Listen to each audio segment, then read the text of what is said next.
Okay mga sir, ngayong araw na to, tatry na natin ikabit ang ating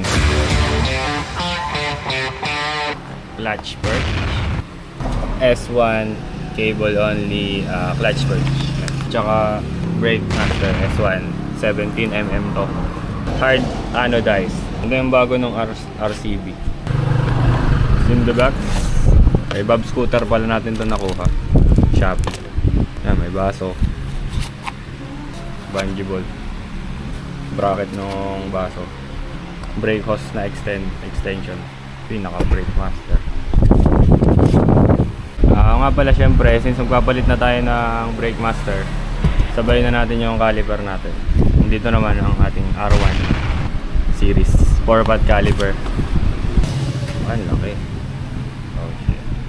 Yan. Babagay na to dun sa 300mm natin na DC 4-pot na. Kumuha tayo ng kay tire pads or kay Joey Murillo. Tire pads pwede nyo PM yan sa Facebook or si Joey Murillo. Yan. So 850mm to. Sabi ni Jan, sakto na daw to. Hindi na ako bumili ng folder. Yan. So ito yung bracket natin na para sa stock na shock, tapos 300mm R1 4-pot caliper.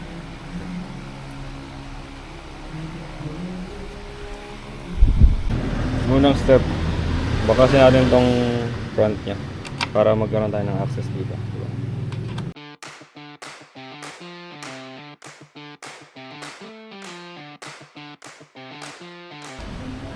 So tanggal na. Ito, makikita nyo may access na tayo dito.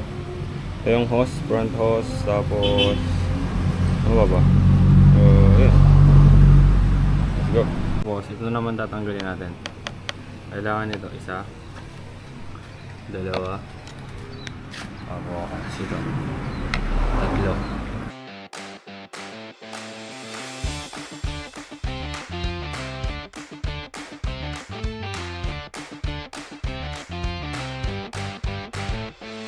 Wait pala, tanggalin ko muna itong side mirror ko. Tanggalin muna natin para walang harang. Let's go.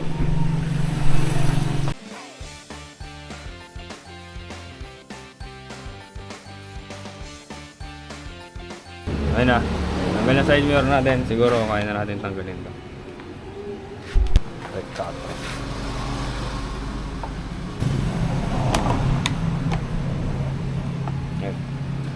Ayun na yan. Mahalaga lang naman kasi ay ito, may access tayo dito sa master. So baklasin na muna natin itong brake master.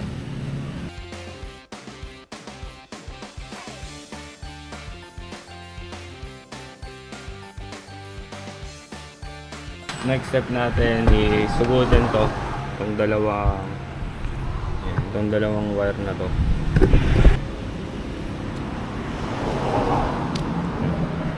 Tapos tanggalin na natin itong hose. Sabit muna natin. Okay, ito yung tatanggalin natin.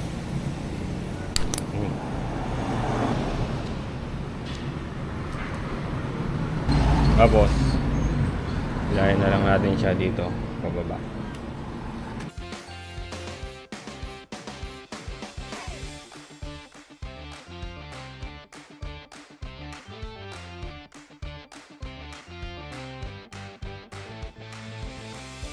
So ang next is tanggalin na rin natin tong tong 2-pot nating caliper, tsaka ito yung bracket.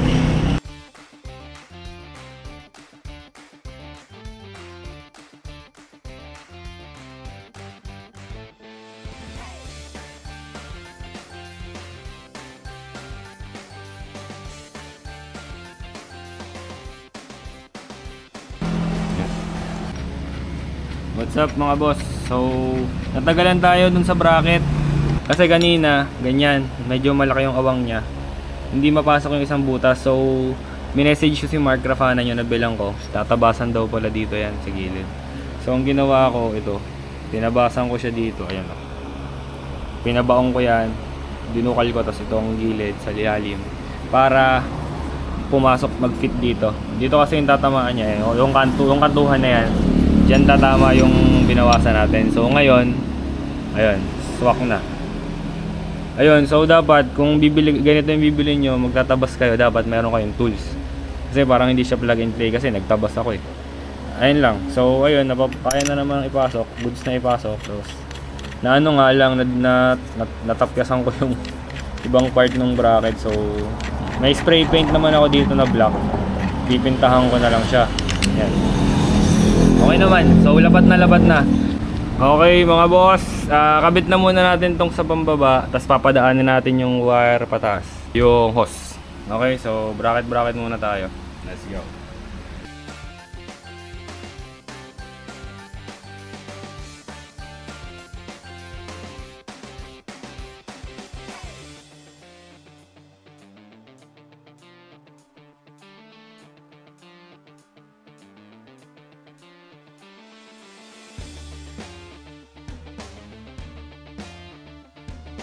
So, nakabit na natin yung caliper natin, tsaka yung bracket. So, tingnan nyo, nung nakasalpa ko, walang pre-play. Ayun na. Kasi, makapal pa yung brake pad nya, sumasayad pa. Pero yung mga bolts naman, di naman sumasayad, so goods. Brake inin lang natin to, mag-oging okay na. Tapos, kabit na natin tong RCB S-series na brake hose. Yung sa ilalim, sandwich. Ayan.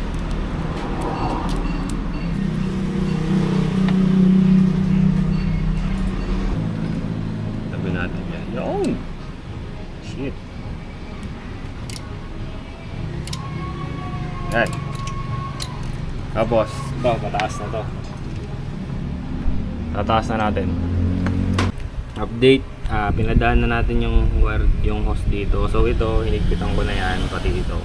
So, ito, dito lang ata yan. Parang lock. Yan. Style lang. Ganyan. Yan o. Bang. Tapos itong sa taas naman, itong may bracket dito, hindi ko na ginamit yon, hindi ko na nilagay. Kasi okay na naman siya. Ayan, tapos dito dumaan, tapos pinatagos ka na lang doon sa taas. Yan, pinatagos ko dyan, tapos kinuha ko dito. Ayan. Ayan siya. Okay. So ito, hinihigpitan ko lang tong bracket. Okay, so next. So kabit natin muna natin. Pagupong na natin siguro ito.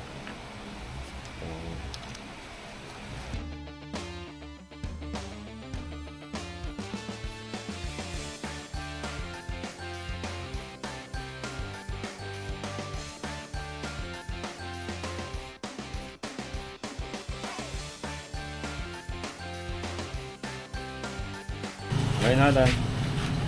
So, nakadapa talaga siya. Ang alam ko, yung hose dapat dito sa baba. Dito siya sa baba, nakaganyan. Yung baso dito. Okay, so ito yung gagawin natin. So ito yung hydraulic switch, yun yung nakakonect. Okay, so hindi ko na pala napakita kung paano ko ginawa yan. So ayan, makikita nyo yung adapter na yan, yung black, kasama yan dun sa binili nating S1FL.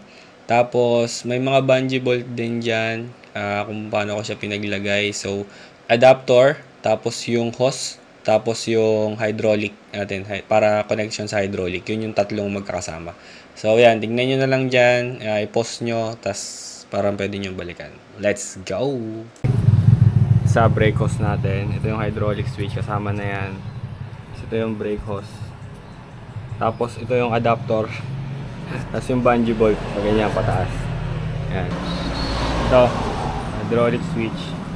Salipak lang, plug and play na to. Meron namang kulay, no? Green.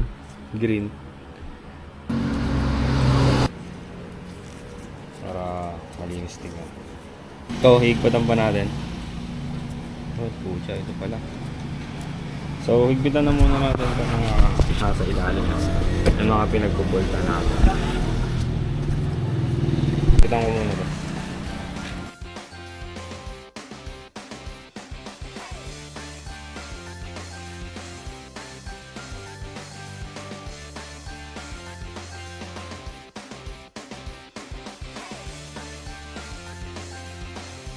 So, okay na yun sa pambaba, yung dadaanan ng brake fluid pababa. So, lagay na muna natin to. Itong hose. So, ito, ganyan na lang siguro siya. Tapos yung bracket, unahin nyo muna yung bracket nito. Yung bracket dito. Ayan, ganyan muna. Tsaka nyo i-fix dun sa lagayan ng ano, side mirror. Hey!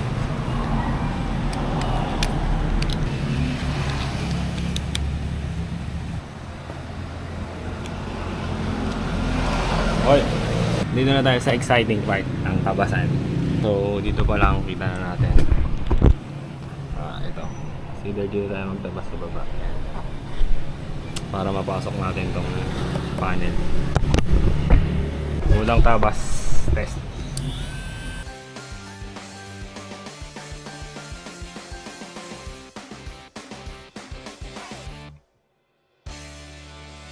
Okay, okay. So, natabasan na natin. Ito.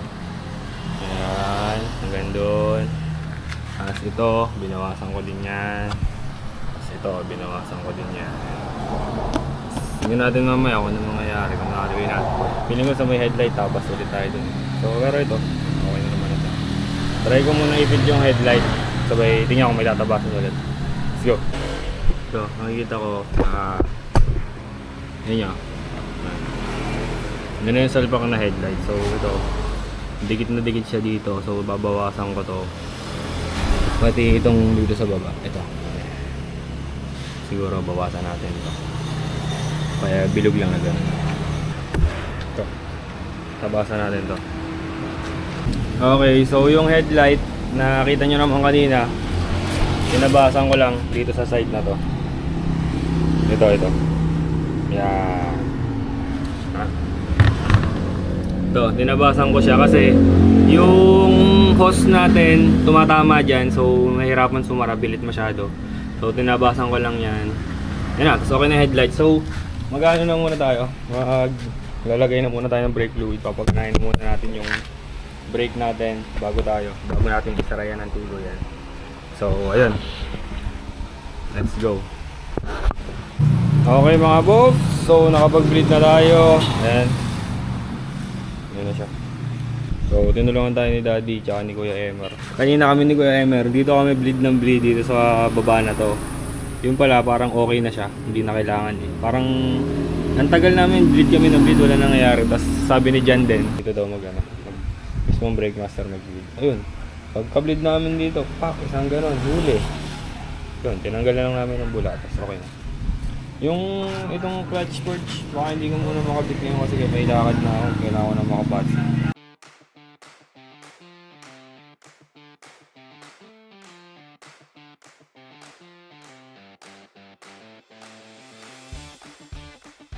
Okay na. Let's go!